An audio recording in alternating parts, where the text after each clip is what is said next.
அவர்களே, காலையில் எழுந்து நம்ம செய்தித்தாளை படிக்கின்ற பொழுது சில நல்ல விஷயங்கள் நமக்கு ஒரு உத்வேகத்தை கொடுப்பதை நாம் பார்க்கிறோம். அதே செய்தித்தாளில் துக்ககரமான சம்பவங்களை நாம் படிக்கின்ற பொழுது மனசு துயர் உறுவதை நாம் பார்க்கிறோம். ஆனால் எப்பொழுதெல்லாம் பிரபல மருத்துவரோடு நான் பேசுகின்றோனோ அப்பொழுதெல்லாம் எனக்குள்ள ஆங்கிலத்தில் சொல்லுவாங்க, ஒரு பாசிட்டிவிட்டி என்று சொல்வார்கள், ஒரு நேர்மறை எண்ணம் எனக்குள் பிரபாவம் எடுத்து ஓடுவதை என்னால் உணர முடிகிறது. இப்போ எனக்கே அந்த ஒரு மாற்றம் எனக்குள் இருக்கிறது என்றால், ரசாயன மாற்றத்தை அவருடைய கருத்துக்கள் எனக்குள் பெரிய தாக்கத்தை ஏற்படுத்துகின்றன என்றால், இந்த நிகழ்ச்சியை பார்த்து கொண்டிருக்கின்ற அன்றாடம் கமலா தொலைக்காட்சியை பார்த்து கொண்ட நேயர்களுக்கும் அந்த ஒரு மாற்றம், நேர்மறை எண்ணம் நிச்சயமாக வந்திருக்கும் என்ற நம்பிக்கையோடு பிரபல மருத்துவரை அன்போடு வரவேற்று இனி இன்றைய நிகழ்ச்சி உங்களுக்காக பேசலாமா சிறப்பு மருத்துவரோடு. வணக்கம் டாக்டர், மிக மகிழ்ச்சி டாக்டர். டாக்டர், பல செய்திகளை நீங்கள் இப்போ நேர்களோடு பேசிக்கொண்டிருக்கிறீங்க. இப்போ நம்ம ஒரு சமூக கட்டமைப்பு என்று வருகின்ற பொழுது டாக்டர், எனக்கு ஒரு ஹார்ட்டில் சின்ன சிக்கல் இருக்கிறது அப்படின்னா இருதய மருத்துவரை போய் நான் பார்க்குறேன். நான் அப்போ காதில் ஒரு சிக்கல் இருக்கிறது என்றால் இஎன்டி மருத்துவரை நான் பார்க்குறேன். ஆனால் எனக்கு இப்போ நான் ஹார்ட் டாக்டரை பார்க்குறேன், காது மூக்கு தொண்டை மருத்துவரை பார்க்கின்ற பொழுது இந்த சமூகம் என்னை ஒரு வித்தியாசமாக பார்க்கல. ஏதோ உடம்பு சரியில்லை பொழுது, மார்பு வலி, ஹார்ட்டில் பிரச்சனை, ஏதோ ஒரு காது மூக்கு தொண்டையில் பிரச்சனை இருக்கிறது என்று சமூகம் ஏற்றுக்கொள்ளுகிறது. ஆனால் எனக்கு சில மனம் சார்ந்த பிரச்சனைகள் வருகின்றது. யாரை பார்த்தாலும் கோவம் வருது, வார்த்தைகளை எப்படி பயன்படுத்த வேண்டும் என்ற கட்டுப்பாடுகள் எனக்கு தெரியல, அதிகமாக கோவம் வருது, எனக்கு நானே பேசி கொண்டிருக்கின்றேன். அப்படின்றால் ஏதோ எனக்குள் ஒரு மனசில் ஒரு மாற்றம் இருக்கிறது என்றால், நான் உங்களை போன்ற பிரபல மருத்துவரை நான் என்னுடைய நோய்க்காக சென்று பார்க்கின்ற பொழுது சமூகம் என்ன வித்தியாசமாக பார்க்கிறது டாக்டர். இதுனா மனநோய் பிடிச்சவனா என்பதை போன்ற ஒரு பார்வை பார்க்கிறது. இந்த கருத்தை எப்படி பார்க்குறீங்க? அதாவது மனநோய் என்பது ஒரு காலத்தில் ஆவியினுடைய தாக்கம் என்று நினைத்து கொண்டிருந்தார்கள். இது நல்ல ஆவி கெட்ட ஆவி என்று இருந்தது. இதுதான் என்ன செய்தார்கள், அந்த ஐரோப்பாவில் என்ன செய்தார்கள், ஆவியை விரட்டுவதற்கென்றே ஒரு பள்ளி நடத்தினார்கள். அவர்களுக்கு சர்டிஃபிகேட்லாம் கொடுத்தாங்க எல்லாருக்கும், நீங்கள் ஆவியை விரட்டலாம் என்று அவர்களுக்கு ஒரு அங்கீகாரம் கொடுத்தார்கள். அந்த பள்ளியில் படித்து வந்தவர் தான் ஹிப்போக்ரேட்ஸ். அவர் என்ன சொன்னார், வந்த பிறகு என்ன சொன்னார், ஆவி அல்ல, இது நோய், ஆவி அல்ல, இது மனித மூளையில் வரக்கூடிய ஒரு நோய் தான் என்று சொன்னார். அதே நேரத்தில் அவர் என்ன சொன்னார், இந்த நோய்க்கு பொதுவாக பெண்களின் கர்ப்பத்திலிருந்து வருகிறது, கர்ப்பப்பையிலிருந்து அது உருவாகிறது என்று சொன்னார். கர்ப்பப்பைக்கு ஹிஸ்ட்ரின்னு சொல்கிறது, அதான் ஹிஸ்டீரியான்னு சொல்லுவாங்களே, ஹிஸ்டீரியான்னு சொல்லுவாங்க பொதுவாக. அந்த ஹிஸ்டீரியா என்பது ஹிஸ்ட்ரின்னு வந்தது தான். ஹிஸ்ட்ரிங்கிறது பெண்களுடைய இந்த பை, கர்ப்பப்பை, அந்த கர்ப்பப்பையிலிருந்து வரக்கூடிய நோய் அப்படி தான் வருகின்றது என்று சொன்னார். அதே நேரத்தில் மூளையிலிருந்தும் வருகின்றது என்று அவர் தான் கூறினார். அந்த காலத்தில் எடுத்துக்கணும் என்றால், நம்ம சினிமாவில் பார்த்துருக்கலாம், எக்ஸாசிஸ்ட்னு வந்தது.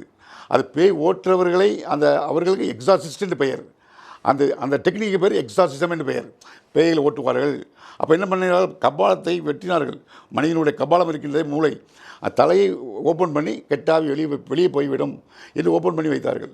அது எப்படி இருக்கும், அதில் இறப்புகள் அதிகமாகலாம் இருந்தது.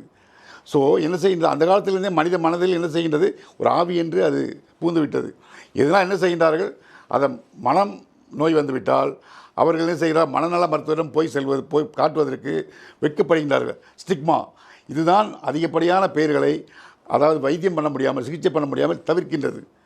ஏன் அங்கெல்லாம் போகிறீங்க, இப்படி போகிறீங்க, அங்கே போகாதீங்க, அங்கே போனால் அவங்களுடைய மானமே போயிடும், பயந்து போவாங்க, அது தெரிஞ்சிட போகுது, வெளியே தெரிஞ்சிட போகுது அப்படின்னு.